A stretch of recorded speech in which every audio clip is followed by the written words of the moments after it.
think that would probably be Guys, thanks for coming. So excited, guys. Read the track over the Tanner County. So everyone is used to going up.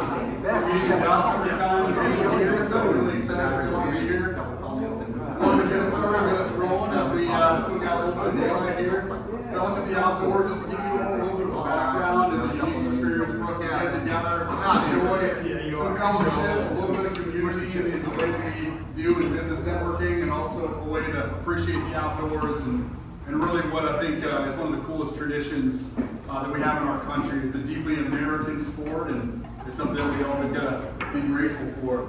Ultimately, the sponsors are why we're here. This is all sponsor finance, as you guys can tell. No one paid any sort of event fee or anything. We're going to be keeping that consistent. So really appreciative of every one of the people initially, the people that offer this beautiful space, which Texas Gun Experience. What do you guys think of this venue, by the way? Yeah. Unbelievable.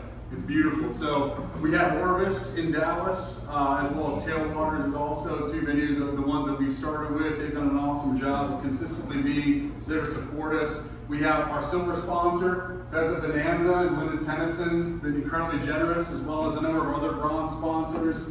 Double M Squared Ranch, Marshall McLennan Agency, New York Life Benefit Solutions, 171 Ranch, and I always mess this one up, 1322 Advisors, and then our guy Custom Apparel, the business that I support. But anyways, really appreciate all our sponsors. We could not do it without you guys.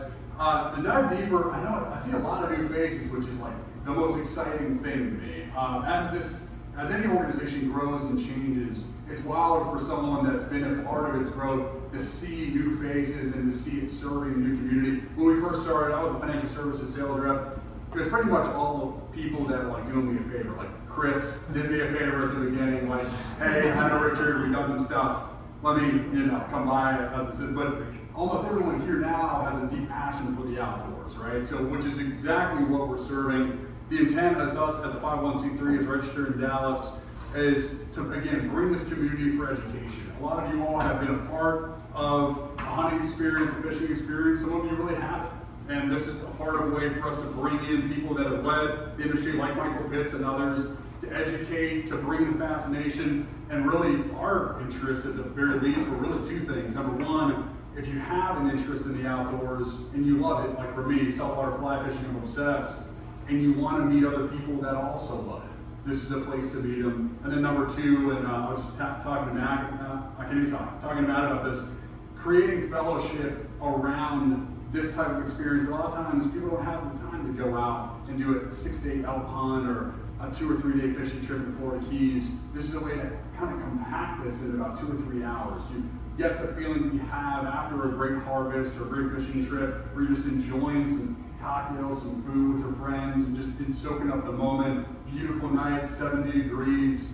This is where we want to be, right? And ultimately finding a way to do it in a way where we can see our family later on that night and not spend 10 grand in the process. But ultimately a way for us to also give back to conservation is where we're going toward. Naturally, having a really unique speaker like Michael during a time where inflation's kind of rearing its ugly head has its costs. So as we continue to scale, we do want to give back. This will be our first event where we legitimately can give back with Bob Block at Ducks Unlimited. It's been a unique, exciting experience to start looking at ways that we can get more involved with other nonprofits in the community, but that's a major part of our mission as well.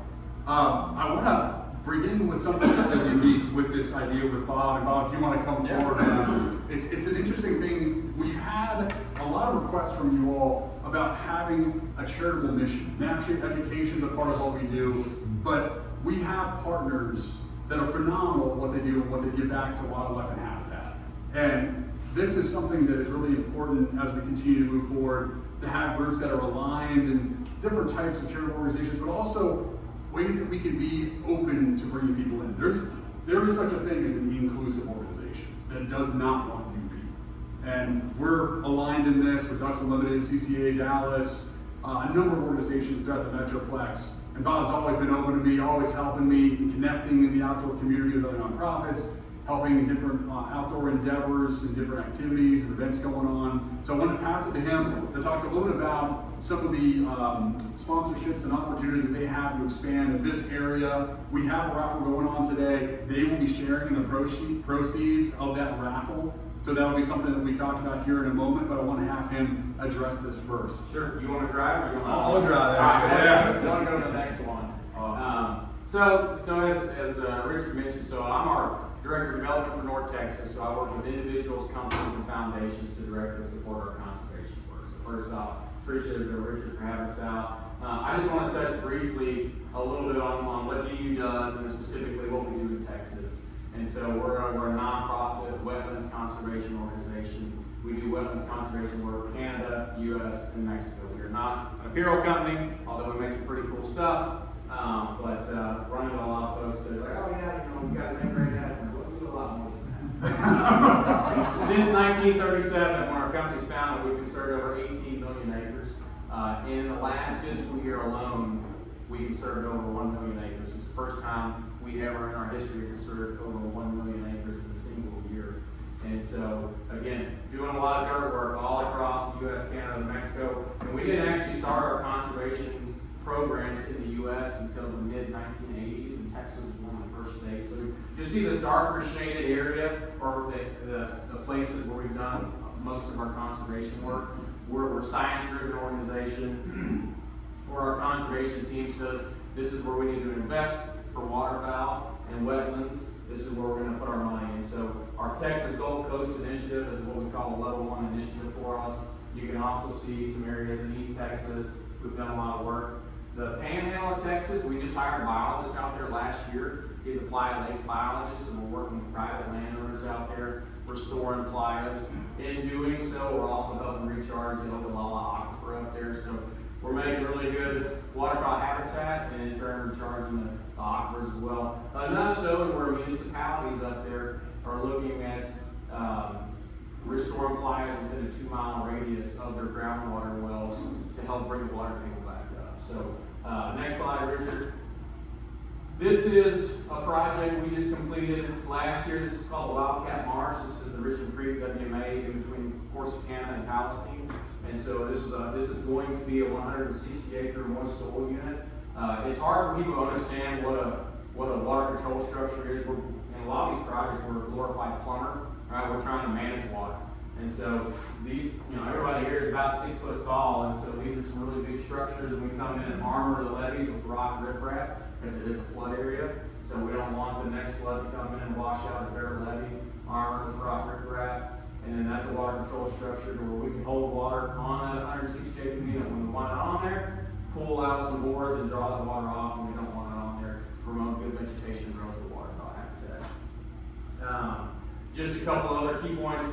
Texas, we've conserved over 270,000 acres since we started working here in the state in the mid-1980s. And that comes at an investment of over $100 million that we put into the state. So we do a lot of work here. We do a lot of work all over the place. But Texas is a priority for us. And just to wrap it up, Richard, this is the reason why I work for DU. I've been a volunteer with DU for over 10 years. I actually started running the Texas A&M University College chapter there. And I came to work for DU because of my kids and because I like to shoot ducks.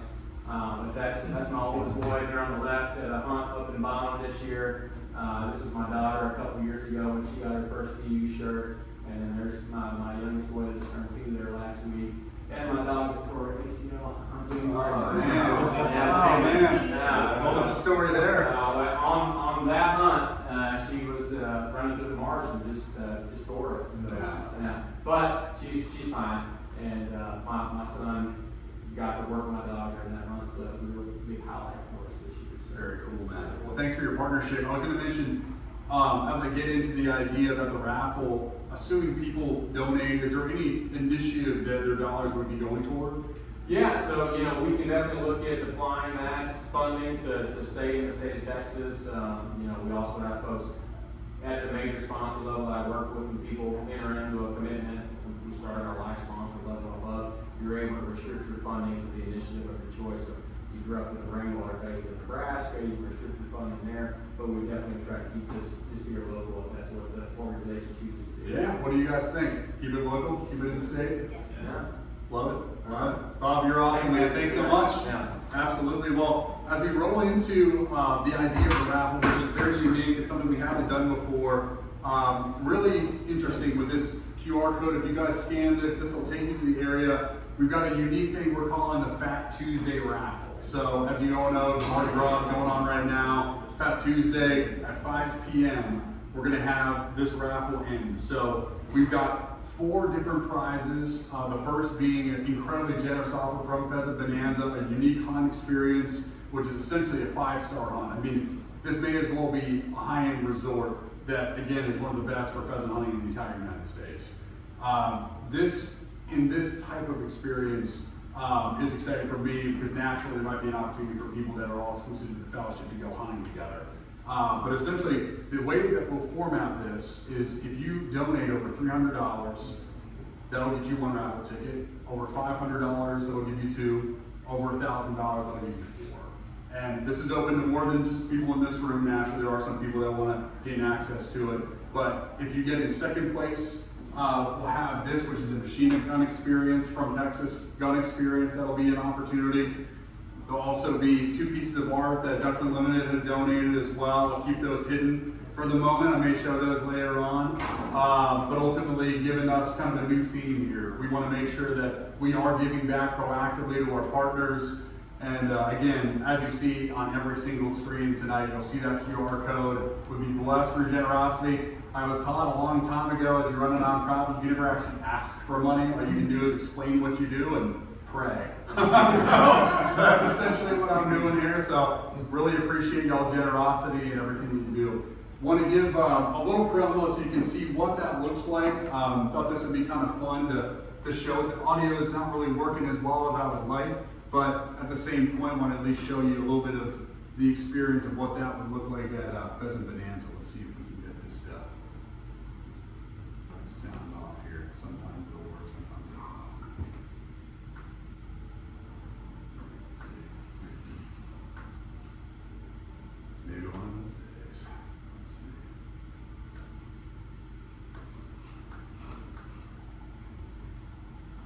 Maybe not won't work.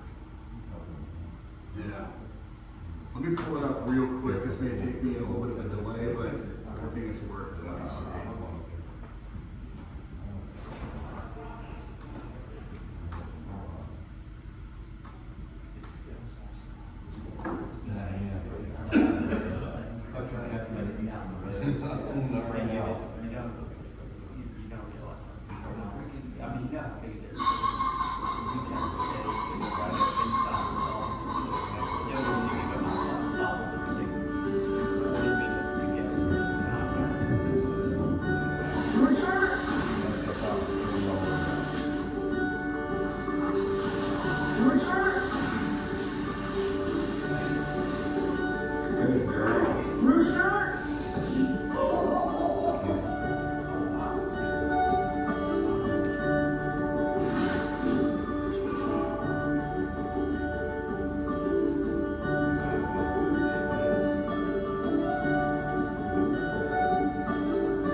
So again, a really unique experience. Just to dive a little bit deeper into it. So it's 1.5 days and 2 nights based on double occupancy.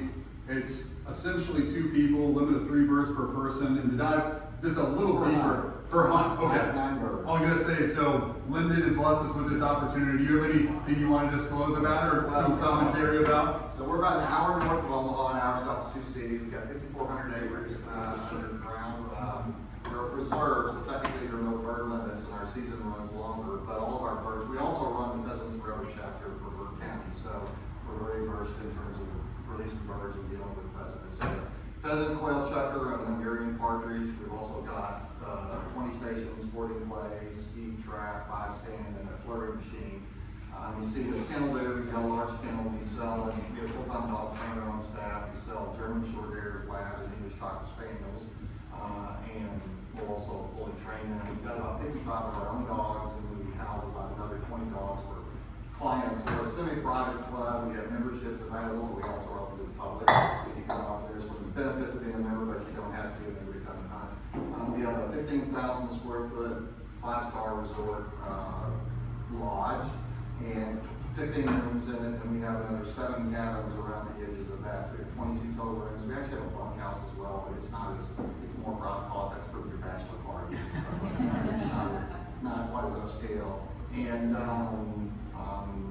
full service. Talk about the chef. Cordon Bleu chef on staff does an incredible job. Like I said, full-time dog trainer, full-time guides. We also do run some deals for nonprofits up there. We bring a lot of wounded warriors and things like that in. And we've got some equipment that we work Bobcat's one of our big clients, and they're also a sponsor with us. And they bring in some equipment, and we put these deals on the front of side-by-sides and actually push wounded, guys who are paraplegics through the fields so they can actually hunt behind the dogs. So it's kind of a cool thing. If you get a chance to see that, go out on YouTube. There's some pretty cool videos out there. Anyway, what we're giving away is a 2-man, 2-night, 3 hunts, one hunt in the morning, 1 hunt in the afternoon, another hunt the next morning, unlimited sporting clays, ski, whatever you want to shoot. It's all inclusive. Only things that aren't included, if you want to go above 9 birds, you got to pay for the extra birds. And if you want to drink the really expensive bourbon or really expensive wine, the well drinks are all included, but if you want to go to the Whistle Pig or the Silver Oak wine, you got to pay for that. So, and you got your shotgun shells. So, anyway, Thank you so much for your generosity, man. I mean, what do you guys think of that? It's pretty some local ranches around here, I mean, thousands of dollars a night, right? I mean, it's a pretty wild deal. I won't touch too much on the value, but it's a nice one. So, if you guys see value in that and giving back, obviously Ducks Unlimited, we got a package that I think will give you guys something that'll make you feel good. Well, before we dive too deep, I want to give Michael a bit of an intro. It's been really just wild just catching up with him. I've gotten into bow hunting over the years, and someone that's not only made this a part of his vocation, but also found ways to get back to in conservation, to get back to the state of Georgia. It's been cool to hearing what makes him go. I think what's more fascinating to me is about why you do what you do. Naturally, being a bow hunter, running a bow shop, having different brands that have that same passion for outdoor conservation and giving back in that way is cool. But Michael also had a health issue that he went through in the past. And I think the thing that always connects us is the one thing that's common, obviously, is that we're not going to live forever. And it's been really interesting catching up with him about that today and just hearing his why about what he does. But again, in vocation, loves bow hunting, all aspects of hunting, as we had mentioned about duck hunting as well. Georgia as a state has plenty of things to offer in the outdoors, including fishing too. So just very, very generous with him coming here and surviving the 80-degree heat in late February. I know, I'm sweating a little bit. He's trying to, I was freezing this morning, I'm sweating now. That's right, man. It's Well, crazy. Michael, thank you so much for coming, man. Yes, Really sir. appreciate you. Give him a warm welcome. How are y'all doing? Good. Good. I have no strings out there. My name's Michael Pitts, and I guess you could say I'm a man of many hats. I've got, a lot of stuff going on. That's a little bit about what we'll talk about today. He talked about the health scare. We'll hit a little bit on that as well. But anybody been into deer and turkey hunting? Woo. Anybody? Come on. We got to see the deer and turkey. That's mainly what I do a lot of. Around home, we don't have a whole lot of other things. As far as big game goes, that's what you're going to get into is deer and turkey. We do have small game as far as quail, dove, that sort of thing, but dove is much bigger out here than it is, around us. We lost a lot of farming acreage we have around us, which I think really hurt our bird population. But I've shot birds out here a couple of times, and y'all got what it takes to have the dove. But I've spent a lot of time out here, all over the state actually, Y'all got a target-rich environment going on as well, from everything you want to hogs, javelina, varmints, deer, turkey. It's just plentiful and a really fun place to hunt. A lot of people ask me, you know, we want to go on a good trip and have a lot of success. Where's your recommendation? And my first answer is always Texas, because it's a good place, it's a good time. And there's a high probability of, you know, kind of getting what you want at the end of the day. So, we'll dive into a little bit. Everybody always asks me, and the most common question I get asked is, how did you get into the outdoor industry?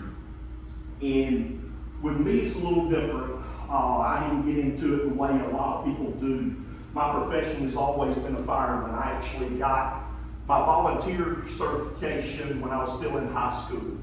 There was a fire department nearby that was volunteer service, and they did weekend classes. So I spent all my weekends getting trained to fight fire. Once I got out of high school, I went to college and worked volunteer and part-time when I was in college. And then once I got out of college, I seated full-time in the firehouse and been there ever since. If you like the outdoors, being a fireman's the best place for you to be, because we work 24, 48 rotations, so it gives you a lot of time in the outdoors. You really only work 2 days a week, sometimes 3 days a week with that 24, 48 rotation. If you take one vacation day, you get 5 days off in a row. So, you know, it's pretty good if you like the outdoors. But who all knows a fireman in here? How many of them have second, third jobs? Pretty much all of us. We got to survive. We don't do the job because of the money or anything else. You really got to love what you do to be a fireman. So that right there alone is kind of what led to getting me into the industry. I was farming a lot of my days off earlier on, and that's kind of what I did. So anybody know Travis Turner, T-Bone, hunts with Michael Waddell, all of them? Well, he's real big in the outdoor industry. He used to own his own bow shop. So he had a guy quit him, and he knew I was interested. I was a big bow hunter. I like to kind of tinker a little bit with my own stuff. And once that guy quit, he just threw it out there. He said, man, I got a job opening. It's yours if you want it. And I said, okay, we'll come up with a price figure you can pay me. You know, we'll talk about it and I'll think about it. So he called me back, told me a figure. It was $2 an hour more than I was making at the farm, but I got to sit in the air conditioning all day and talk about it. It was pretty much no-brainer. So I went and wrenched on bows and working on bows. And that's what I did on my off days for a long time. And Travis was doing all of Realtree's bow work at the time. Does anybody know who Realtree is? Camouflage manufacturer. He was doing all their work. Your Bill Jerdans, your David Blantons, Tyler's, he grew up, you know, Waddell, you know, a whole lot of people in the area. And so once I got to knowing them, one thing kind of led to another. You know, I got to knowing the guys real good, and I was always joking around in the shop and acting a fool more than I should have at times. And this is just a picture of me wrenching on bows, as you can tell. And by the way, my PowerPoints are a little bit Sesame Street, so don't laugh at me. I'm computer illiterate. So when it comes to this kind of stuff, I just throw it together. I started out with the comic relief stuff as far as Realtree goes. They were doing, like on their Monster Buck series, they were doing little funny skits in between the hunts, and they started incorporating me into those. They were shooting me with paintball guns. They made me dress up in the wrestling singlet one time, and it got out of control. But I started doing little things, and everything built to what it is today, which is a great relationship, you know, that has provided me with a lot of things I could not do on my own had it not been for them. And we'll get a little more into that here in a minute. Once everything started kind of rolling along and they started looking in a different direction for me, we kept going with the comedy stuff, but they wanted me to go on some of the hunts. I've been an avid bow hunter. Do we have any bow hunters in here? Good deal. That is where my heart is. literally, they have to force me to take a rifle to stand with me if we got to do stuff for sponsorships or that kind of stuff. But a bow, I went for 15 years and never carried a rifle in the woods, but they forced me to every once in a while. But my heart and soul's with bow hunting, and that's what kind of led to working on them, understanding it a little more, and it truly gives you the chance to understand the animal. You gotta really study him, know what he's doing. You gotta get within 40 yards of him. So it makes you a better hunter. It makes you pay attention to the animal, their habits, what they're doing. You gotta be real careful. So bow hunting is pretty much where I stay. But Michael Waddell was doing road trips in the earlier days. Y'all probably heard of him. He's one of the biggest things in the hunting industry. And he was doing Realtree road trips, and he split off and started Bone Collector, which y'all probably heard of. Once he went to Bone Collector, he was still contracted out by Realtree to do the Realtree road trips. So what they would do with me was when I was on the road or hunting home and local, they put all my footage onto Realtree road trips. So I was just kind of a helper on there. They used a lot of my footage on that show. And everything kind of started growing from there and got even bigger.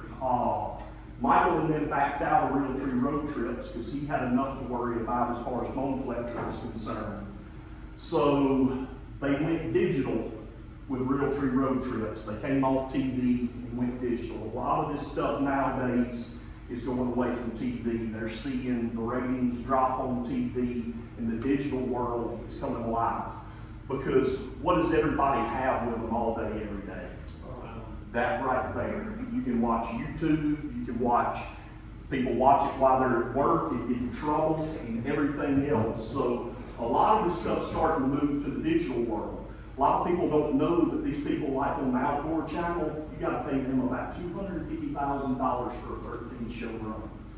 So there's a lot of money you got to draw back just to cut even for sponsorship money.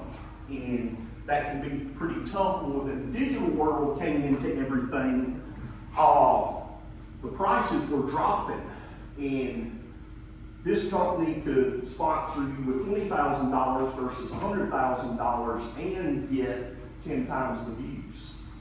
So everything's kind of rolling the digital way right now. It's coming off TV and going to the digital. So road trips went digital, and then me and Tyler Jordan, who was Bill Jordan's son, and Brian Brown kind of started hosting that show as far as Realtree road trips goes on the digital side. So it's been a real good trip. We're going to talk about, the benefits as far as hunting on the road.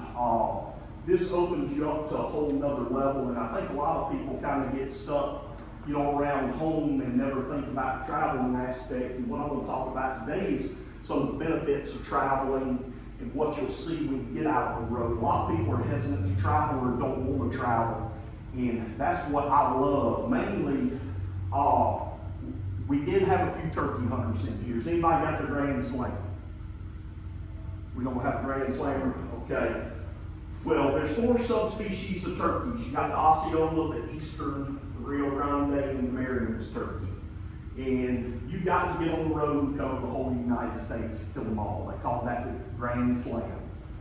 And the Osceola turkey is probably going to be one of your hardest to kill. We actually killed this bird in Orange Grove down there. But Florida gets a lot of pressure. You've only got half the state that's got Osceolas. And so it's real price possession, and these birds are costing a lot of money nowadays because you've only got half the state to hunt them in. But these birds are going to function different than your Eastern, than your Merriams, than your Rio Grandes, and that's where getting out on the road really helps. You get to see this, you get to meet new people, see new territories, and you get to hunt different birds, because each one of these birds hunts different, it has its own unique aspects, because you've got to kind of try to combat to kill them. The Osceolas can be pretty elusive birds. Lots of times they're not as vocal as the other birds. They are aggressive. Once you do get them to talking, they can be very aggressive. But I would call the Osceola and the Eastern are 2 probably hardest to kill, I would say. I hadn't killed a whole lot of these Osceolas.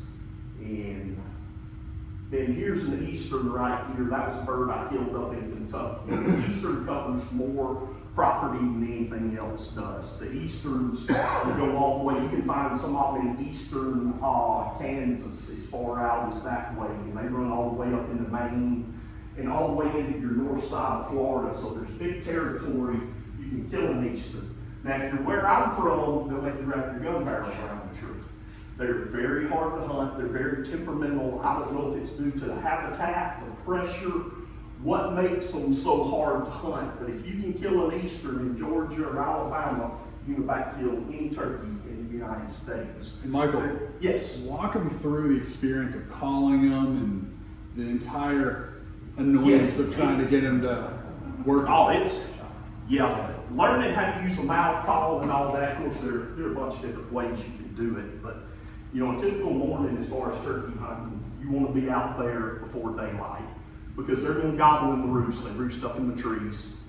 And usually about the time the sun starts breaking or whatever, typically they'll gobble on their own, but you can force them to with an owl call, or I've slammed truck doors before. Any kind of shock gobble, any kind of shocking sound will make them have that reaction. It's an involuntary action is basically what it is when they gobble. So that's what you're trying to get. You're trying to get set up on them before they come down. And when they're in the tree, you don't want to be very aggressive. We call it tree yelps. You know, you just want to kind of, you know, real lightly do some yelps, that kind of stuff, just to let them know you're over there, that there's a hen in the area. And typically the whole goal is for them to pitch down close to you and come looking for you. In nature, though, the gobbler gets out there and struts around, the hen comes to him. So we're trying to defeat nature a little bit and make the opposite thing happen. We're trying to make them come to us, which typically is against all credit. But when they're in that frame of mind, when they're right, they're coming. It's just, they're coming on the string. And one follow-up too. One thing that I'm always fascinated with turkey hunters, it reminds me of elk too. There's always something that really gets you going. For a friend of mine, he always tells me his favorite part is watching because it's so early. Yes. You watch the woods come alive. You watch the forest wake up. Yes. And you hear different animals starting to move. Oh, yeah. What's your favorite part? That is one of them, but when that first gobbler sounds off, the hair on the back of my neck stands up. I mean, still to this day, and I've hunted them all my life. So it's something that never gets old. Once it gets in your blood, if you've never killed a turkey, I recommend you go turkey hunting. Find somebody that's got some land and loves doing it and just tag along. And I promise you it's an experience you'll never forget and you'll continue to do. But yes, sitting there and hearing the woods wake up is one of the best things as far as deer hunting or turkey hunting. You know, you get to see that. And that's always really, really good. And by the way, if y'all have any questions at any time, please just speak out. You know, don't sit there and sit on the question. Just don't ask about Florida sports. But yeah, you get out there and be in nature, watch the woods come alive, and it's neat to just sit there and watch that process. But what you're trying to do is the bird come down and he'll start showing off because he thinks a hen's in the area.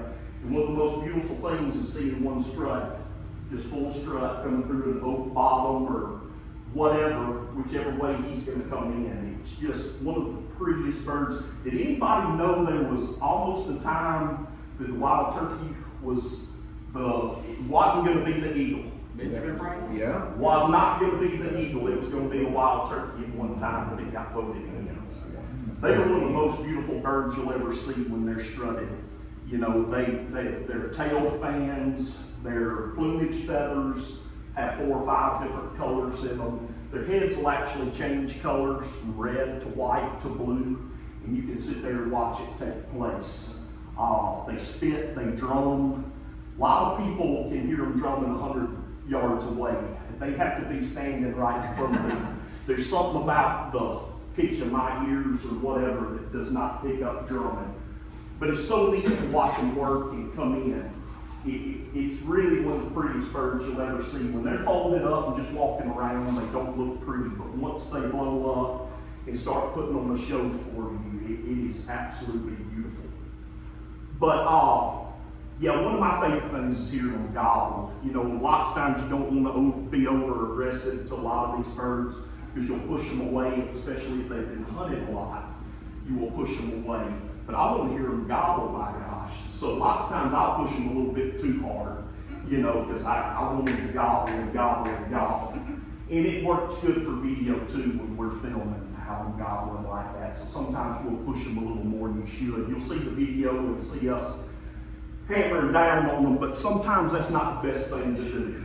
So we're trying to get them gobble, put on the show, and all that kind of stuff. But the eastern, like I say, is going to be one of your toughest birds to kill, mainly around Georgia, Alabama, you know, even Mississippi and Louisiana is pretty tough.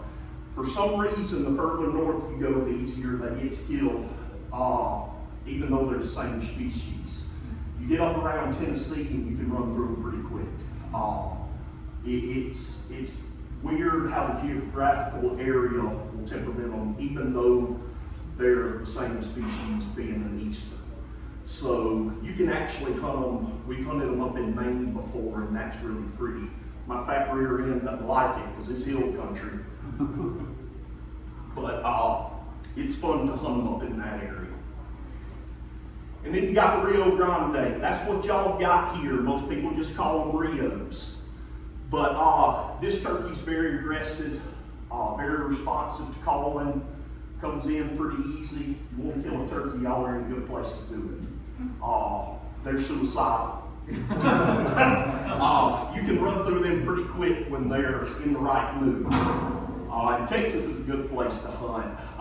Like I said before, I mean, your chances are very good at killing what your target is when you're out here. But I really love, we hunt a lot down around the Corpus Christi area. We've been hunting there quite a bit here the past few years, and it's been some really good hunting down there. But the Rio is probably one of your easiest to kill, and it's hard for somebody like us that hunts around Georgia and Alabama. When you get in the woods and you hear 2 or 3 different birds gobble.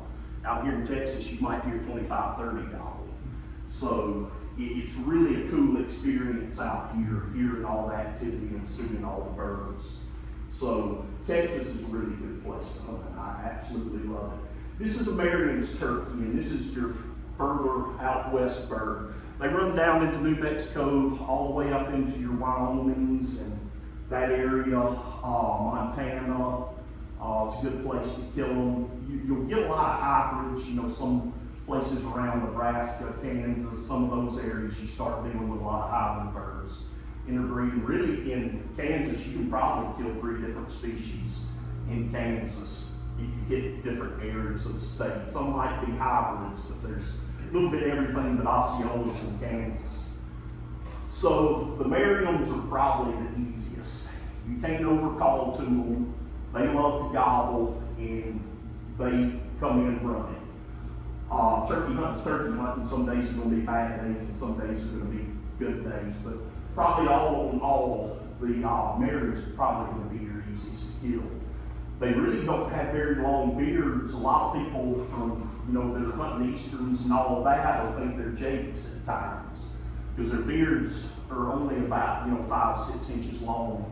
They don't have very big spurs either, because all the rocks and hill country out there, they wear them down. But that fan right there, white tips and white right there, is what everybody's after. They let that fan out with the white tips and all, and that lets everybody know you've killed your Merriams. And it's some of your prettiest country. Your Merriams country is really pretty country. Black Hills, Wyoming, and all of that area. That one was actually killed in New Mexico. Actually not far from the Philmont Ranch, which is the Boy Scout ranch. His dad actually got me an elk hunt on the Philmont Ranch about 5 or 6 years ago, where we killed a good bull. We'll talk about that a little bit. But this was actually right across the street from there in New Mexico. Some of the best country ever. Any of y'all ever seen Lonesome Dove? Remember Buffalo Scene? It wasn't very far from that right there. Pretty cool history out in that area too. We've been talking about geographical areas as far as the turkeys go, and we're going to talk about it a little bit as far as the deer go right now. A deer is a deer pretty much. You don't have really subspecies of deer, but they did come from different areas of the United States. Like in Georgia, a lot of our deer came from Wisconsin. So we've got a lot of Midwest kind of stuff going on. Where I live in Georgia, the Chattahoochee River splits Georgia and Alabama, and it separates two different deer herds. One of them ruts in first week of November typically. The other one's about the last week of January. So from my house, I can hunt two different ruts, and the river separates it right there. But it's two different deer from two different herds that act really totally different. At the end of the day, the Georgia deer are a lot bigger. They're more like your Midwestern style deer. You get over into Alabama, you've got a smaller deer that's more like your Texas deer. And again, if you can kill a deer around us, you can kill one anywhere in the country. They're on DEFCON 5, they're super skittish. I don't know if it's because of the habitat or the pressure or what it is, but they're pretty tough. It's to where you can get on up into the Midwest, you know, somewhere up in, you know, Iowa, Illinois, some of those areas, and the deer are so much more lackadaisical. I mean, they just have no care in the world. I remember the first time I was hunting in the Midwest, the deer looked right up at me, and I know he saw me, and I said, he's about to load the whole field, it's over. I was sitting there shaking in my boots, and he just went back down, went feeding, and walking straight towards me, and I was like, this would have never happened in Georgia. But they're a lot more laid back, they're a lot more bigger bodied up there. A lot of the reasons they got bigger bodies is because of all the agriculture. You get in the Midwest, all you see is corn, soybeans, and it is as far as the eye can see. So the food source is unlimited. They'll build on a lot of body fat, and some of those deer get over 300 pounds live weight in the Midwest, to where, like around me, a really, really big deer is 2 feet. Really big deer in the Midwest is going to push a little over 300. The does in the Midwest are about as big as bucks we've got. They got some pretty big does. So, you know, you can see the geographical change right there, and you come out here, and hunting out here is totally different than anything you'll ever do. Pretty much as far as South Texas goes, you got rock and mesquite. So there's not a whole lot for the deer to feed on, so they feed them corn. So you'll get in your blind before the corn feeder goes off, about 30 minutes. Corn feeder will go off. It's like the Walking Dead zombies show up from every corner. They feed till the feed's gone. You pick out which one you want to kill. They disperse and you get out of line. So it's a totally different deal, but it's a consistent deal. You've got probably the best chance of killing a Pope and Young if you're a bow hunter here in the state of Texas, in my personal opinion. But then again, you're dealing with a geographical area change, and that's where getting out and traveling and getting to see all this stuff and the different ways that different animals react, even though they're the same species, is interesting to see. Plus the people you meet, the territory, I mean, it's all a great experience, and Realtree Road Trips has allowed me to see a lot of this stuff. These are just some of the deer I've killed over the past. Trying to see if I have a Texas one up here. I don't think I do. But that one right there died in the creek, and I just swim out there and get it. That was pretty interesting. It was pretty cold around that time too. You wearing a t-shirt out there? Well, I was once I got to that creek. Yeah, I wasn't jumping in with a sweatshirt, but I just swim out there and get it. Lots of times deer will run in the water when they're wounded or whatever. They'll hit a lake or a creek or something like that to try to hide or whatnot. But like this one, you can tell he's a Midwest deer. You can tell how much kind of bigger he is. That's a Georgia deer. We've got real big Georgia deer on our farm, but we feed all year long. We do a lot of supplemental food plots, everything. So our deer are a little bigger than a lot of. This deer was probably the biggest body Georgia deer I ever killed. He went 252 live weight. He was a really, really big Georgia deer. So what happens when you wound one, but it's not dead? I mean, is there a humane way to, There's some ways, and it depends on one of the benefits we've got having cameramen all the time. We can kind of go back and look at the shot and see where we think the shot was placed and how long we need to wait. Lots of times, you can let that deer lay overnight and come back and recover him the next day. So it depends on, if it's hard or double lung, he's going to go down pretty quick. He's not going to be too far away from you. You get back into liver, stomach, pouch area. Those are the ones you need to just kind of back out and wait till the morning. There's a lot of options you can do now. Some people with some good dogs. Some people have catch dogs too, where if the animal's still alive, the dog will take it down. So lots of times, like the guy I use as far as dog work goes, his dogs, he'll know within 5 minutes if that deer's dead or not. He can just tell by the way his dogs are reacting and the scent they're picking up and all that. He can tell you pretty quick if it's worth tracking on or not. And there are times where they're still alive, there are times they get away and you never find them. But the worst mistake people do is as soon as they shoot an animal, they know it's a bad shot, they jump out of a tree and immediately start tracking, and you push the animal up and you'll never find it. If you let him kind of bed down and lay, he'll expire right there most of the time. You find him there the next morning. Even a pouch shot or a liver area shot, if you just don't pressure them and back out of there, you can find him the next morning. A lot of people, though, they put a bad shot and they just want to.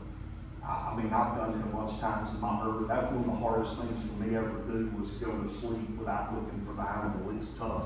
And it's no sleep nights, but it's what you got to do as far as recovering your animal. Because if they bed down, once you push them up, they're liable to just keep going. They're a resilient animal when they want to be. In fact, out here in Texas, I think we were in the Albany area one year, and I shot a deer and hit him in the aorta and watched him for 5 minutes act like he had never been shot. And he walked out of the camera frame like he wasn't even hurt. And I was about to vomit. I thought I'd missed him or whatever. The cameraman was filming this deer, and I said, no, that's the one I shot. And he said, that deer isn't hurt. And I said, well, that's the one I shot. He might not be hurt, but that's the one I shot. And come to find out, right outside camera view, he had fallen over. And he was just full of, they're resilient. Actually, Travis and Michael were hunting out here in Texas one time.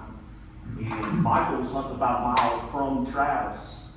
He shot a deer, and I couldn't have put my finger any better where I wanted that arrow to hit. Smoked double lung shot all day long. So Travis is celebrating, thought he just killed a great deer. Michael was over a mile from him, and a deer came by chasing the doe. Michael shot that deer. Michael got down to recover the deer and had 2 arrow holes in it. So that deer had traveled over a mile and was still chasing a doe after being double lunged with an arrow. You can't ever count them dead until you put them in your hands. I've seen some crazy stuff go down over the years. So, a lot of it's, just letting them do their own thing. But during the rut, like that was when he was chasing does, they're hopped up on adrenaline anyhow. So, a lot of times you think you got them and you don't. I've seen some weird stuff, but this is the elk. This is probably what I would do all the time, every day, if I had the pockets for it. But elk is getting really, really expensive. This is one I killed on Philmont Ranch right here, and I missed 2 before I killed him. Because I figured I had my stuff together. I've killed a lot of whitetails before. I've got this. I talked to everybody, thought I was mentally prepared. But when an elk's standing at 40 yards and bugles in your face, you lose all composure and function. I mean, I just drew back and hit the trigger. And so this was actually the third one I shot at on that trip to where I finally killed him. But this right here is a cross between deer hunting and turkey hunting. You can actually call the elk during the month of September when they're in the rut. So it's kind of turkey hunting, but for an elk. You get to put strategy together, you get to try to call them in. So all that's very fun and unique. But the bad thing is the price is way up there. I was talking to them where I killed that turkey at last year, and their elk hunts were going for $22,000. That's just the hunt. You would probably have $30,000 in it by the time you were all said and done. By the time you paid airfare, tips, rental cars, hotels, processing fees, all that kind of stuff adds in. It is pretty logistical, and you can go out there and do public land on elk, but the problem we have as everyday blue collar workers is it can take weeks to find these big bulls on, public ground. So basically you're paying a fee for that elk to already be located. Most of us are lucky to get a week off work to go hunt, and that's not enough time to find an elk on public land and kill him. Lots of times it takes weeks and weeks and weeks to even find a herd of elk on public land. So you're paying for the convenience of what you can't do. Now, if I lived out here and had a lot of time to tour around and walk these valleys and find where these herds are, yeah, you can do that and save yourself a lot of money. But when you live in Georgia, it's hard to scout in Colorado, New Mexico, Utah, Wyoming, where all these big elk live. So it's kind of a flip of a coin to where you budget or save up your money and get a sure enough good chance of killing one. Generally speaking, what's the population of these different species? I would assume the deer population is healthy. How about turkey and elk? The elk are very healthy out west, and they're actually getting some elk like in Tennessee and Kentucky and all. They've been kind of importing them throughout the past couple of years. They've been doing some stuff with Canada as far as trades and stuff like that, and they're getting a pretty good population of them in Kentucky and Tennessee now. So it's kind of, some of that's coming east a little bit back, in that territory. But you get over in eastern Kentucky and some of those areas, it's pretty rough territory. I mean, it can be really brutal. Michael and Nick went, they only allowed 6 tags in the whole state about 5 or 6 years ago, and they went and hunted it. Nick's in the best shape and is an elk hunter, mule deer hunter. I mean, he's top fit, he'd like to kill him. So it's pretty rough territory as far as getting in those areas where the elk are, but it can be done. But it's just super fun. It's like kind of mixing 2 species together and giving them a hunt. And I like being able to call stuff like in the turkey woods. People always say, if you had to give up deer or turkey, which would it be? And I always tell them, don't cuss me like that. I don't have to give either one of them up. I enjoy both of them so much. Michael, you got a great video of that one. Yes, that was there at Real Tree Road Trips. About on YouTube. 7-8 years ago. Yeah.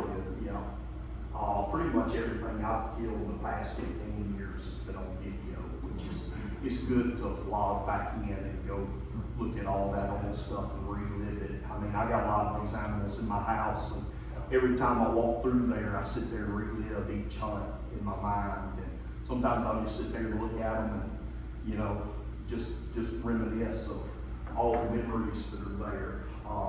And that's another thing about traveling, is just the memories. I highly recommend hitting the road if you can, and experiencing some of these things and different types of animals and that sort of thing. If you're not a turkey hunter, you got to be a turkey hunter in the state of Texas. Y'all got to go out there and try to do a little turkey hunting. So.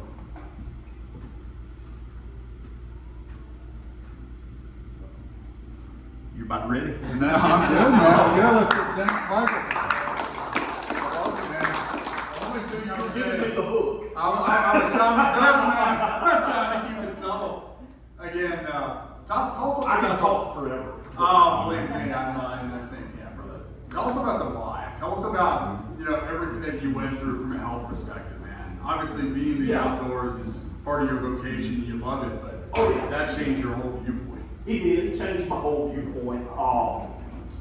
It was August of 2019, and I had started feeling some, I guess, dull pain up under my sternum. And I thought just due to getting a little older, I might have been getting some indigestion or whatever. I even had the guys at the firehouse put me up to a 12 lead, kind of look at my heart. Everything was showing normal. So that kind of eased my mind. And it kept on, and one morning at about 4 o'clock in the morning, it got so bad it woke me up out of my sleep. And so I said, well, I'll be at the firehouse in a little bit, we'll run another EKG, kind of see what's going on. Ran another EKG, everything showed fine, which that's showing 12 different directions, and it looks at your heart very, very well. It pretty much tells you everything you need to know as far as what's going on. And we actually called fire that morning. We went and did it, came back, I got a shower, got cleaned up for lunch, and I always go out to lunch with the guys. And I just wasn't feeling good at all. I said, I'm gonna go to the store and get some Tums and come back to the station and just rest. Well, they knew something was up because I always go out to eat with them, you know. And when they came back, Chief pulled me aside and said, something's not right. I said, I want you to go to urgent care right now and just get checked out. So I went to urgent care, had a little episode in there.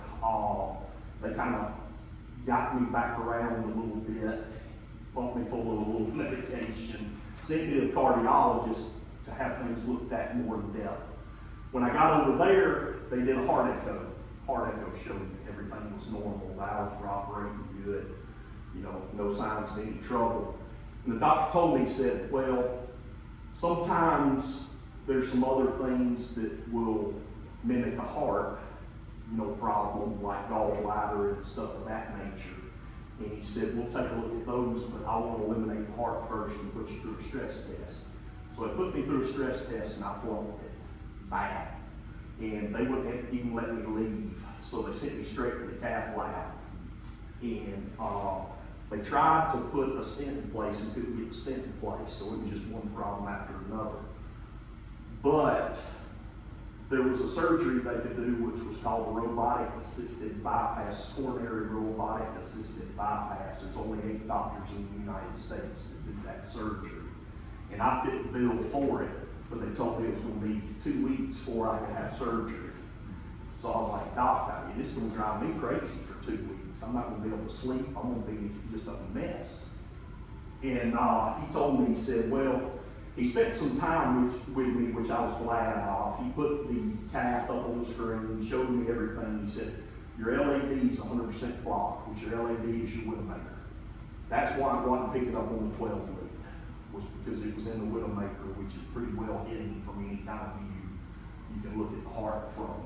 So, but what he showed me was my heart had cut about a 20% path around that blockage, which was the only thing that kept me alive. So from that point on, I was kind of relaxed. He said, you'll be fine as long as you don't do anything real extensive, you know, stay in the bed, shuffle your feet when you walk, all that kind of stuff, you'll be 100% fine. So we ended up waiting for 2 weeks, went up there in Emory, they did the surgery, and he said, it's going to be twice as painful as open heart surgery. He said, but I'll have you back at work at 100% in 6 weeks. I said, well, I'm going to take your word for it. Bad problem was, postseason came in 4 weeks. And we just started a new show for Realtree called Whitetail TV. And so I was kind of in the mood. I said, Doc, I'll make a deal with you. I said, if my 4-week checkup comes back good, will you let me pull a bow back? And he said, well, you do everything you're supposed to, work hard, I approve of your 4-week checkup. He said, we'll talk about it. And I said, okay, it's good enough for me. So I worked my rear end off as far as rehab, getting back, getting everything where it needed to be. Went and did the 4-week update. He looked at me and he said, well, you look real well. I said, you remember our deal, don't you? He said, no, what was that? I said, can I shoot a bow now? Can I try to pull a bow back? He started backpedaling. I said, no. He said, no. And he said, well, from your heart, everything's fine, 100% fine. He said, but we have to sew that muscle back together right there. He said, there's a possibility you tearing that muscle. And he said, it's going to hurt real bad. It's going to leave a divot in your chest if it tears. He said, if you can accept that, go ahead and give it a try. So I went back to the house and got one of my bows. I got my backup bow out and I loosened it up as much. I got it down to like 54 pounds. It was a 70-pound bow and I got it back down to 54 and I was just standing there like, please, don't break, don't break. Because you don't use a whole lot of chest muscles drawing a bow back. It's mainly your back muscles. So I was pretty confident nothing was going to happen. So anyhow, I did draw back and was able to shoot and kind of build my strength back up. And I was actually killing deer before I went back to work.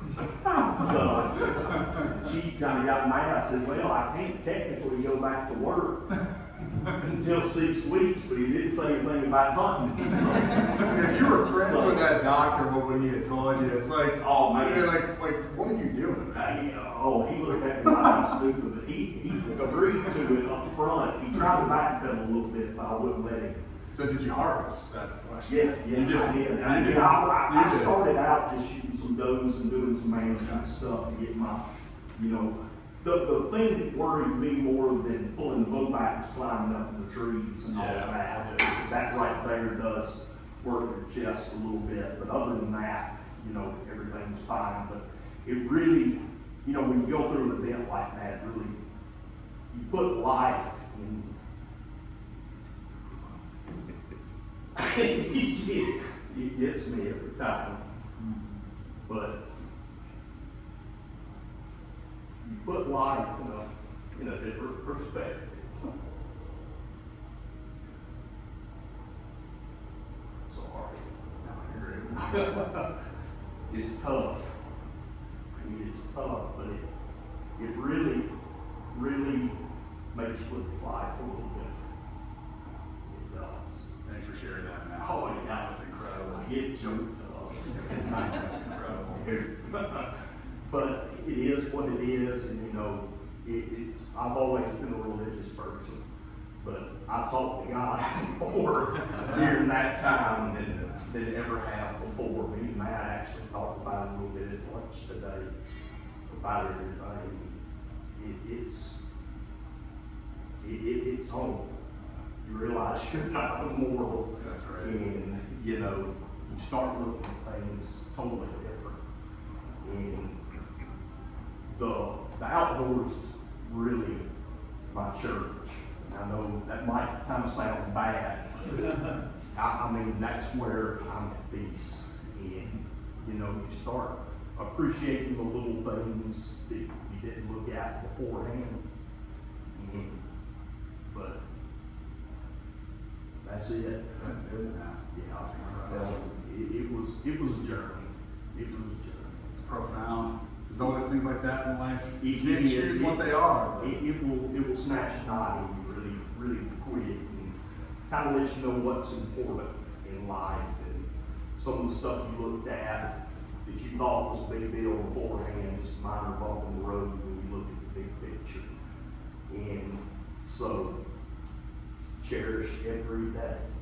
That's the thing. I'm That's telling you. incredible. I am telling you, it was a hard process mentally, especially going back to work after that, and running full board. And just, it was more of a mental problem than it was a physical problem. It just, but I got over it pretty quick and back full board now. But yeah, It's it incredible. was a tough episode. What a surreal experience. Yeah. They asked me one day, we were out filming, it was actually the first time I'd been out of the house since surgery.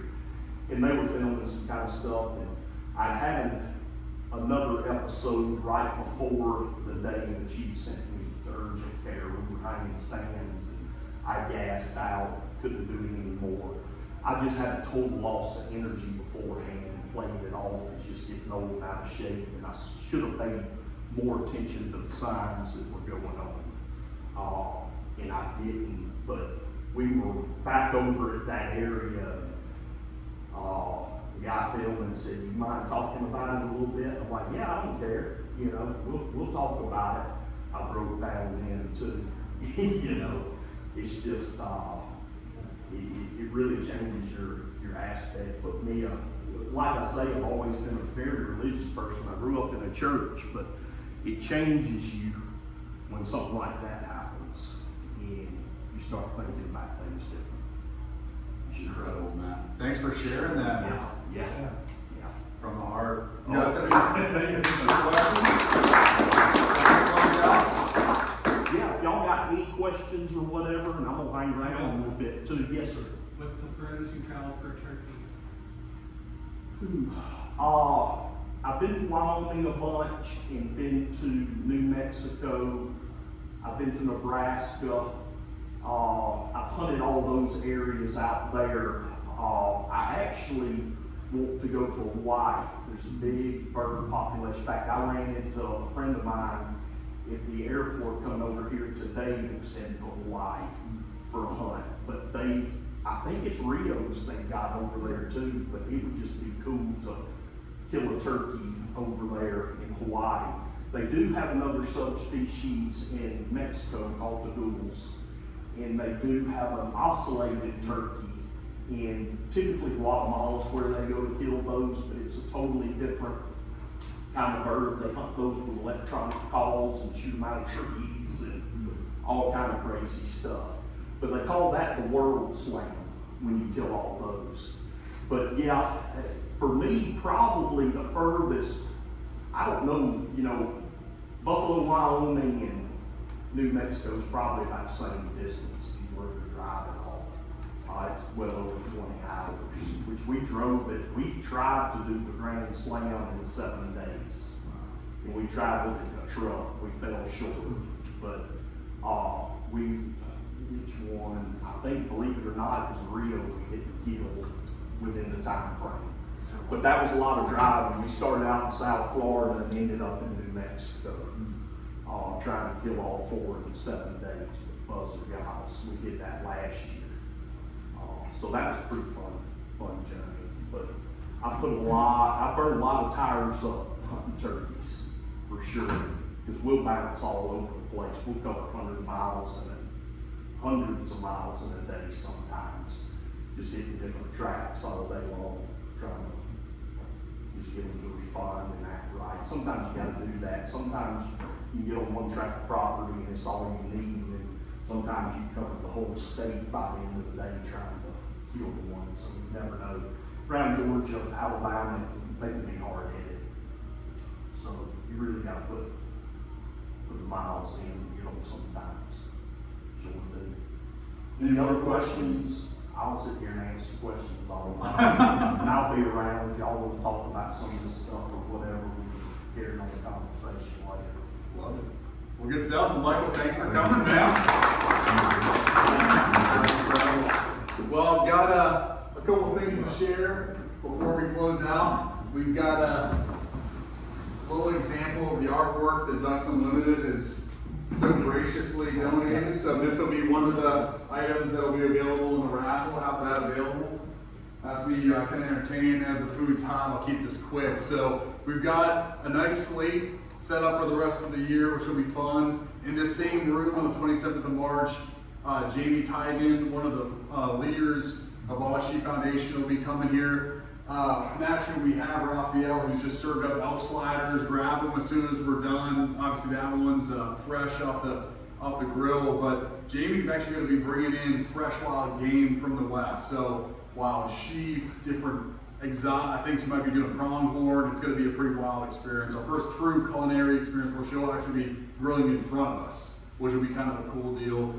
We have Wayne Endicott, which, as you're touching on with that spiritual journey, Wayne, as an evangelist, he goes through all different areas of inner cities, and it's been pretty unbelievable. We haven't talked as much about that as I've showcased this last year, but he's got a wild journey as he's gone through evangelism, but owns the Bow Rack, one of Cam Haynes, one of the most prolific bow hunters in the country, one of his best friends. He's gone all over the place.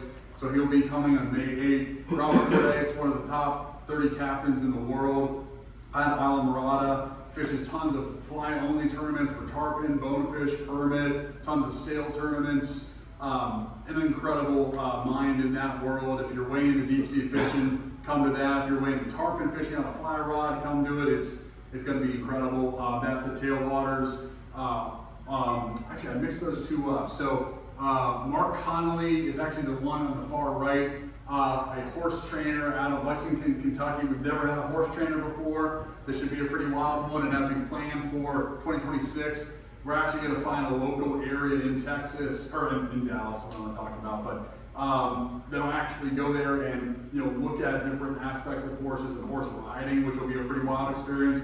Mark's talking a little bit more about the art of training them, the psychological aspect of working with horses. It'll be a pretty fascinating thing. I don't know if anyone's into the equine world, but I'm fascinated. I think it'll be, well, also from a hunting perspective, fascinating, but that training thing is pretty interesting. And then you flip the other one, Ryan Waters, that second from the right, one of the most prolific alpine experts in the world. We had a guy last year, Dave Hahn, who's I think the #1 non-Sherpa that's climbed Everest. Like literally, he's climbed Everest like 13 times. It was insane. Ryan's essentially like his predecessor, a little younger, 20 years younger, but he has clients that want to climb Everest every year. He's climbed the 7 summits. It's a pretty wild experience, so he'll be our one to finish out in November. We learned a lesson about trying to avoid the holidays and the summer, so as you can tell, the dates are all during times that are a little easier to catch people. We have another piece I wanted to reference in addition to the raffle of what we're kind of going toward. It's kind of like the concept of an ask in any presentation. We are trying to find a person to replace me, which is exciting for me to say. Running a nonprofit, as I'm sure many of you have, it's a thankless job. You're building something great. There's a lot of passion there. But in order to make it sustainable, you need a team, right? You need staff, you need budget, etc. Celebration Outdoors is going to be our first gala, our first live auction event. That's going to allow for us to get someone that can be an executive director for a living, allow for us to have an even bigger budget, allow for us to touch in more metropolitan areas and bring this incredible message to places like Atlanta, like Denver, a lot of these other areas that I think would value this almost business, an outdoor flavored business happy hour and a consistent version to have topics that are a little bit more deep than just talking about hunting and fishing, which obviously is apparent in the name Fellowship of the Outdoors. And what we have is targeted for, ironically, this is supposed to be the exact time we were supposed to do this year. Had a little bit of interesting inflationary environment with the presidential election last year. But our target is for February next year to have Chris Fowler, as you can see, Monday Night Football, college football, Wimbledon, one of the most prolific commentators in sports. And we're still targeting having it at Arlington Hall there, right near Love Field, Turtle Creek area, for about a 300-person event, so it should be a great time. That's our target. That's where that money is in part going to be going to as well from the raffle. So here are our events as you see listed here. Appreciate all the sponsors. If you haven't looked at the opportunity of the raffle, naturally a lot of good stuff will be going to a great cause, including Ducks Unlimited, but appreciate Michael coming, appreciate all you guys there. Enjoy the elk sliders, got barbecue sauce, still have our mixologist, Misty there as well, and enjoy. Thanks again for coming.